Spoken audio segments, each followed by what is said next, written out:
আমি আবার চলে এসেছি পার্ট নাম্বার 27 নিয়ে, যেখানে আমরা WB SSC SLST 2025 computer science and computer অ্যাপ্লিকেশনের প্রিভিয়াস ইয়ার এমসিকিউর কোশ্চেনগুলোকে সলিউশন করছিলাম। যারা এখনো আগের পার্টগুলো দেখোনি, চিন্তার বিষয় নেই, আমি এই ভিডিওর আই বাটনে তোমাদের প্লেলিস্টের লিঙ্ক প্রোভাইড করে দেবো। তোমরা সিকোয়েন্সিয়ালি কনসেপ্টগুলো দেখলে আইডিয়া কিন্তু তোমাদের অনেকটা ক্লিয়ার হয়ে যাবে। তো চলো সময় না নষ্ট করে শুরু করা যাক। শুরু করার আগে একটাই কথা বলবো, এই ভিডিওতে যে 16খানা প্রশ্ন তোমরা দেখবে, এই প্রশ্নগুলো এসেছিল মাদ্রাসা 2023 সালে যে এসএলএসটি পরীক্ষা হয়েছিল মাদ্রাসাদের, সেটাতে কম্পিউটার সায়েন্সের থেকে এই প্রশ্নগুলো নেওয়া হয়েছে। তার মানে এখান থেকে ক্লিয়ার হলো যে মাদ্রাসা 2023 সালে কম্পিউটার সায়েন্সের থেকেই 16টা প্রশ্ন আমি এখানে নিয়েছি। তো চলে আসি, শুরু করি। প্রথম প্রশ্ন কি বলছে, which keyword is used to define a class in C++? কোন কিওয়ার্ড দিয়ে আমরা C++ এ ক্লাসটা ডিফাইন করি? আমাদের ক্লাস কিওয়ার্ড দিয়ে। স্ট্রাকচার, টাইপ, ডেভ, টাইপ বলে কোনো কিছু হয় না, এগুলো সব সি তে ব্যবহার করা হয়। পরের প্রশ্ন কি বলছে, what is the purpose of domain name system DNS in computer network? Domain name সিস্টেমের কাজ কি? ডিএনএস এর কাজ কি? সিম্পল কাজটা মাথায় রাখতে হবে, আইপি অ্যাড্রেস থেকে, সরি ডোমেন নেম থেকে আমাদের আইপির যে ম্যাপিংটা, এটাই কিন্তু ডিএনএস সিস্টেম করে, convert domain name into IP address. মানে আমরা যে লিখি www.google.com, বা আমরা ধরে নাও, আমি গুগল না বলে ইউটিউবের কথা বলি, www.youtube.com যে লিখি, এর এগেনস্টে একটা আইপি অ্যাড্রেস আছে, ধরে নাও 198.1.2.17.10 এরকম একটা আইপি অ্যাড্রেস আছে। এটা 32 বিটের একটা অ্যাড্রেস, যেটা দিয়ে আমরা কোনো ওয়েবসাইটকে বা কোনো ওয়েব পেজকে, ওয়েবসাইটই বলবো অ্যাকচুয়ালি, ইন্টারনেটে আমরা ইউনিকলি আইডেন্টিফাই করার জন্য লজিক্যাল অ্যাড্রেস বলা আইপি অ্যাড্রেসকে। তো এটা মেন কথা হচ্ছে, আমাদের ডোমেন নেমের থেকে আইপির যে কনভার্সন, এটাই কিন্তু ডিএনএস এর মেন কাজ। পরে কিভাবে ডিএনএস সার্ভার থাকে তার রেসপেক্টে পড়ে, এত গল্প বলবো না, জাস্ট আইডিয়াটা ক্লিয়ার করে দিলাম। পরের প্রশ্ন বলছে, which protocol is commonly use for transferring file between computer and network? যখনই ফাইল ট্রান্সফারের কথা হবে, তখন যে প্রোটোকলটার নাম হয় ফাইল ট্রান্সফার প্রোটোকল। এফটিপির ফুল ফর্ম হচ্ছে ফাইল ট্রান্সফার প্রোটোকল। প্রশ্ন প্রচন্ড সোজা দিয়েছে, চিন্তার কোনো বিষয় নেই এই জায়গায় দাঁড়িয়ে। তো পরের প্রশ্ন চলে আসলাম, what is the primary function of operating system kernel? কার্নালের, আমাদের ওএস এর মধ্যে কার্নাল আছে, তার মেন মানে প্রাইমারি ফাংশনটা কি হচ্ছে? দেখতে পাচ্ছ, সি হচ্ছে managing memory and CPU resources. Memory এবং সিপিইউর যে রিসোর্স গুলোকে ম্যানেজ করাটা কার কাজ? আমাদের অপারেটিং সিস্টেমের কাজ। ম্যানেজিং ইউজার ইন্টারফেস, এটা না।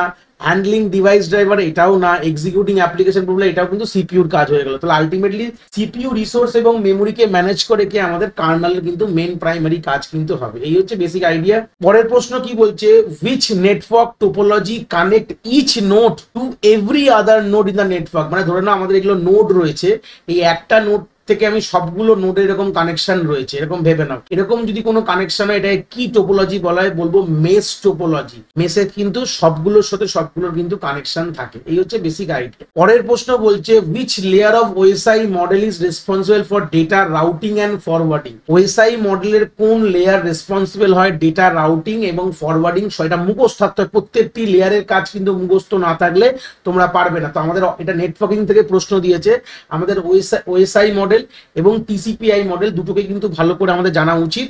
তো সেই সূত্রে আমাদের এখানকার অ্যান্সার হবে হচ্ছে নেটওয়ার্ক লেয়ার। নেটওয়ার্ক লেয়ার কিন্তু এর মধ্যে যত রকম রাউটিং এর কাজগুলো, routing algorithm, routing, IP addressing, এগুলো সবই কিন্তু আমাদের নেটওয়ার্ক লেয়ারের কাজ। প্রত্যেকটি লেয়ারের কাজ তোমাদের কিন্তু আইডিয়া তোমাদের থাকতেই হবে। পরের প্রশ্ন চলে গেলাম, what is the purpose of break statement? Break স্টেটমেন্টের কাজ কি? আমাদের লুপ থেকে বেরিয়ে আসা। দেখো এতে লেখা রয়েছে, to exit from a loop or a switch case.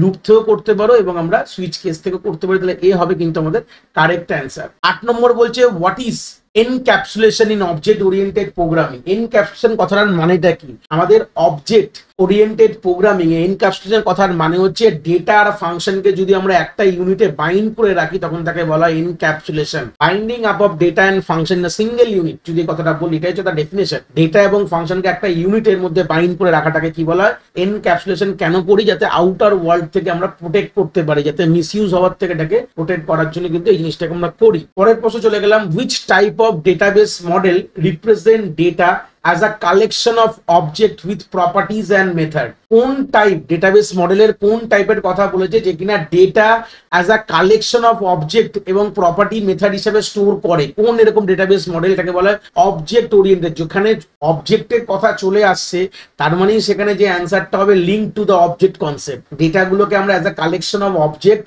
With তার প্রপার্টি এবং মেথড গুলোকে যদি এইভাবে ডিজাইন করে রাখা হয়, কোন ডেটাবেস মডেলের কথা বলা হয়েছে, তখন সেটা হয়ে যাবে অবজেক্ট ওরিয়েন্টেড ডেটাবেস মডেল। এই হচ্ছে বেসিক আইডিয়া। পরের প্রশ্ন কি বলছে, what is the purpose of an XOR get in digital logic. XOR গেটের কাজ কি? Perform addition, subtraction. সি বলছি ইমপ্লিট লজিক্যাল অপারেশন এক্সক্লুসিভ অর। তাহলে অবভিয়াসলি XOR কে আমরা কি বলি? এক্সক্লুসিভ অর বলি। তো লজিক্যাল আমরা কি করব? এক্সক্লুসিভ অরেরই অপারেশন করব। এই জন্য অ্যান্সার কি হয়ে যাবে? সি কিন্তু আমাদের কারেক্ট অ্যান্সার হবে। পরের প্রশ্ন বলছে, which of the following is a characteristic of secondary memory. Secondary memory কোনটা ক্যারেক্টারিস্টিক? বলছি ইটস ভোলাটাইল। ফার্স্ট অপশন বলছে it is typically faster than primary memory. Obviously কখনোই সেকেন্ডারি মেমোরি প্রাইমারি থেকে ফাস্টার হতে পারে না, এটা তো জানা কথা। It remain data even the power is turn off, মানে ডেটা থাকবে যখন পাওয়ার থাকবে না, মানে পাওয়ার সাপ্লাই না থাকলেও ডেটা থাকবে। এই কনসেপ্টটাকে বলা হয় নন ভোলাটাইলও বলা হয়। সেই সূত্রে অ্যান্সার কি হয়ে যাবে? এটা হয়ে যাবে কিন্তু আমাদের সি কিন্তু কারেক্ট অ্যান্সার হবে। অনেক সময় এরকম বলতে পারে নন ভোলাটাইল নেচার, তখনও কিন্তু আমাদের সেকেন্ডারি, যেখানে আমাদের পাওয়ার না থাকলেও ডেটা কিন্তু পার্মানেন্টলি স্টোর থাকে আমাদের মেমোরির মধ্যে। পরের প্রশ্ন কি বলছে, in C programming language what does the printf function do. Printf function কি করে? নর্মালি প্রিন্টই করে। তাহলে print the output to the console. খুব ইজি প্রশ্ন দিয়েছে, এগুলো দেখে বুঝতেই পারছো। পরের প্রশ্ন কি বলছে, which of the following is not a valid variable name in C and C++। মানে ভ্যারিয়েবলের নামকরণ করছে, কোনটা ভ্যালিড না বলেছে। এইটা ঠিক আছে, দেখো কখনোই আমরা ডিজিট দিয়ে স্টার্ট করতে পারি না, বলেইছিলাম আগে।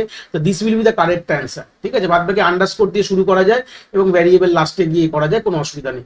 কোনো স্পেশাল সিম্বল ইউজ করবো না এক্সেপ্ট আন্ডারস্কোর।